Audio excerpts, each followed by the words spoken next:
Where have all the flowers gone? Well, it's wintertime. What do you expect? Well, it's not officially winter, but it's close enough for Pennsylvania. So, you might be wondering why you're not seeing me at the moment. I'm doing a little something different today. I was thinking, I've been doing all these videos that are mostly all about me, my life, things that have happened, my family. So I thought I would do a favor to you folks, my family, friends, and others that see this. And I thought maybe I'd do something a little educational. And, if you know me at all, one of my favorite subjects in school was history and civics, which I put together. And it just doesn't seem like people are learning history anymore. So I thought, I've got all these devoted followers. Why don't I, every once in a while, just do a little history lesson?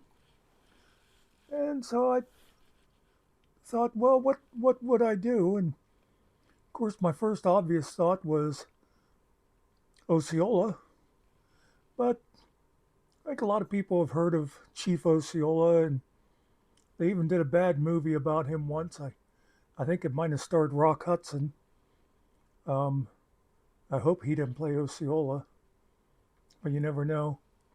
Anyway, so I thought, how about do Clearfield County, which is the county I live in?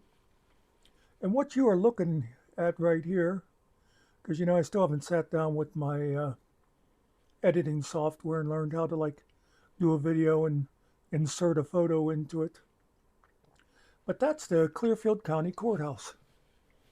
And that courthouse and the county itself has some interesting history.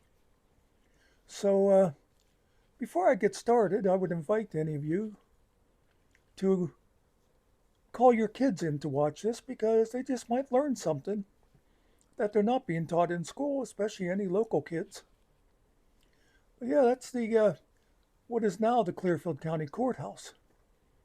Now, just to go way back, Clearfield County itself was settled by the white man in 1705, and it was settled by a nephew of William Penn.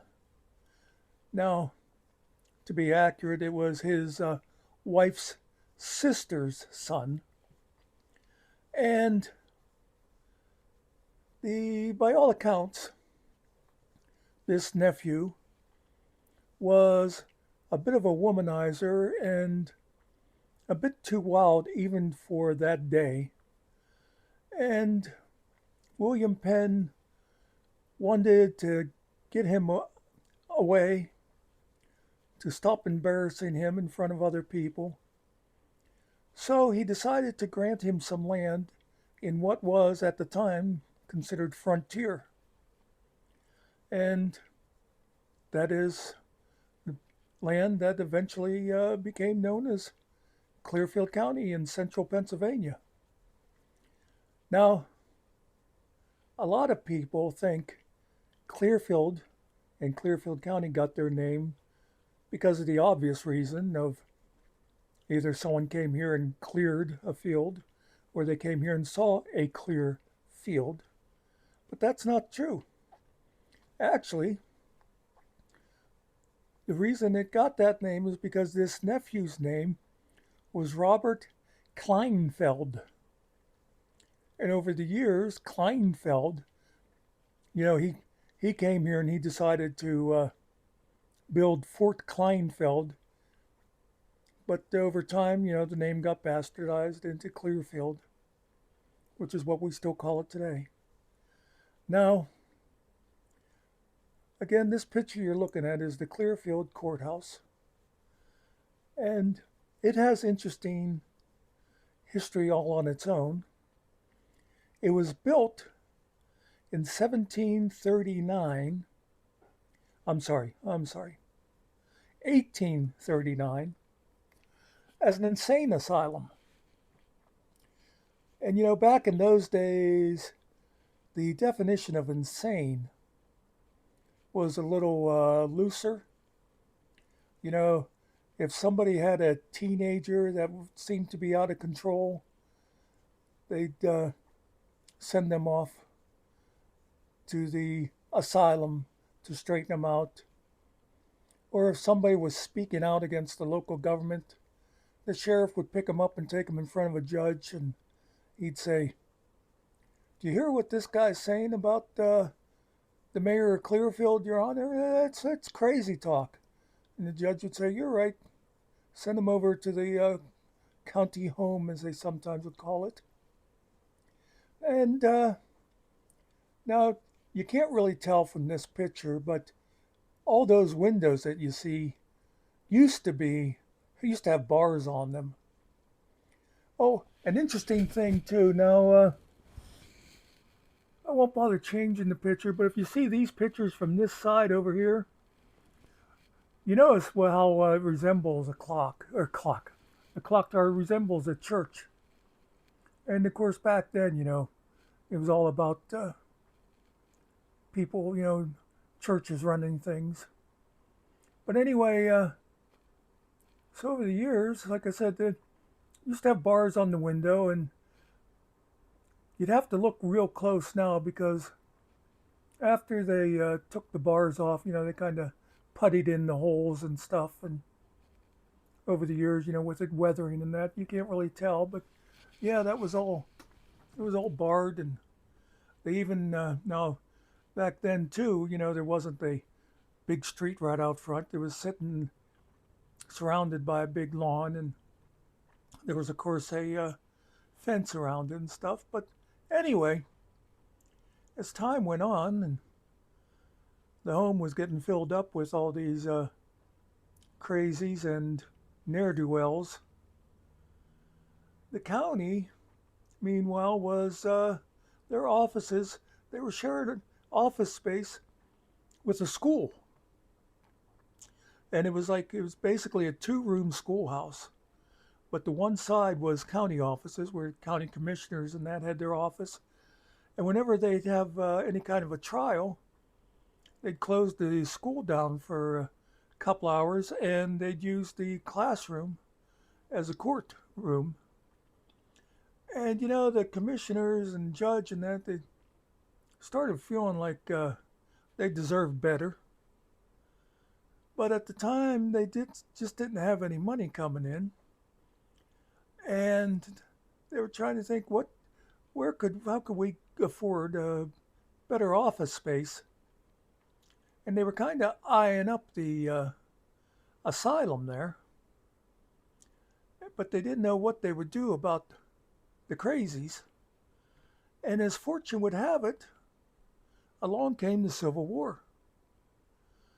And so one of them had the brilliant idea of, let's form the Clearfield County 5th Army, 5th Regiment Volunteers.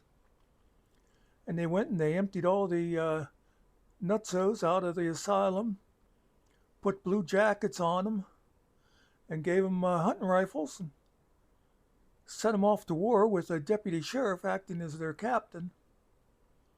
Now, the interesting thing about this is they actually were becoming rather well known in the war.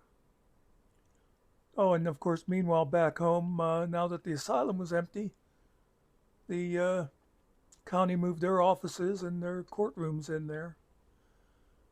But anyway, like I said, the Clearfield 5th Volunteers were becoming kind of famous because they fought with no fear. And they even earned a nickname. It, from old letters and that, it seemed like the most reliable source for who coined the nickname was a colonel from the Michigan 3rd. When he watched the Clearfield 5th attack and overcome a Confederate gun emplacement, And he said, "Look at those crazy bastards go." And the name kind of caught on, and from then on, all the other units called them the Crazy Bastards. They weren't called the Clearfield Fifth anymore. And there was a story that one time they were having a particularly tough fight.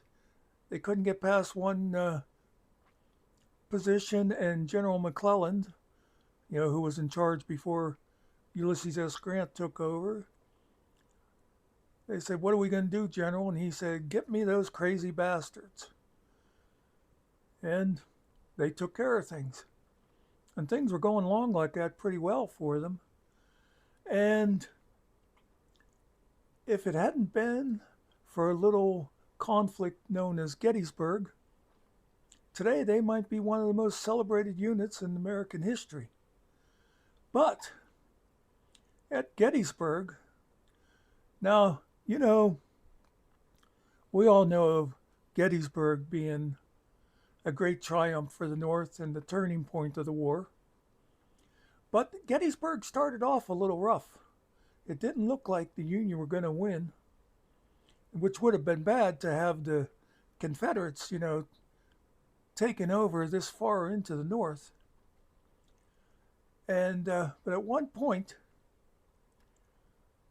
the crazy bastards went out, and they of course were an infantry unit, and they got into the fight and they charged Jeb Stuart's cavalry. Being the crazy bastards they were, they had no fear, and they just charged right in there, and they got wiped out to the last man. That was it. Wasn't even a drummer boy left. Which, of course, their drummer boy was a crazy guy with a tambourine ending, but that's a whole nother story. Anyway, but that was the end of the crazy bastards, and Clearfield County, for at least a short period of time, was free of insane people, and so the county moved into what now became the county courthouse, and the county commissioners were happy, the tax collectors were happy, the judges were happy, and hey, the rest is history, as they say. So